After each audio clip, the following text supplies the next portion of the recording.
Hi everybody and welcome once again.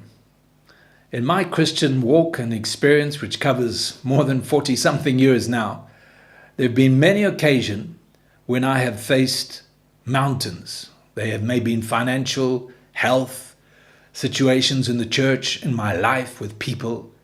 And one thing that has always helped me is the ability to look back and to see the faithfulness of God. To look back and to realize that yes, things have been tough. Yes, things are difficult. But somehow God has brought us through. You know, when the people of Israel came out of Egypt and they crossed the Red Sea and they were beginning their journey into the wilderness, we read in Exodus chapter 14 that they looked back after the waters of the Red Sea had closed in on the Pharaoh and his armies. The people of Israel looked back. And they saw all the dead Egyptians lying on the shore. And you read in Exodus 15 how Miriam, Moses' sister, begins to sing and to rejoice at the sight. It's good to look back. It's good to see what God has done.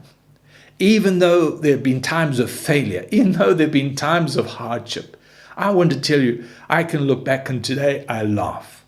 Some of the folk that perhaps 10 years ago, we were at war with each other. We were at odds. But today we laugh. We rejoice. Why? Because God is faithful. And looking back, it strengthens our hearts and our lives. We read in Hebrews chapter 10, verse 32. He writes and he says, "Recall, remember the former days, in which after you were illuminated, you endured a great struggle with sufferings." Now, why would he say that? Just for them to remember how hard it was, how bad it was? No.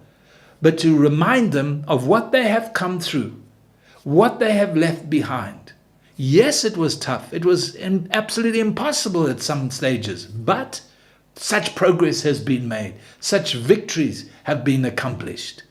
We need to look back. It will strengthen our heart. It will encourage us. We can see and we can realize just how great God is. When I look back, somehow it brings an understanding that every situation in my life can become a stepping stone or a stumbling block. Either everything works together for my good, or everything just overwhelms me and discourages and defeats me. What is God wanting? He wants us to look back and to realize that I grew there. I came through the fire there. Ooh, didn't do too well on that one. But God was with me and I've learnt and I've grown. And God is at work in my heart and my life. Let's look back. Let's rejoice. God is faithful.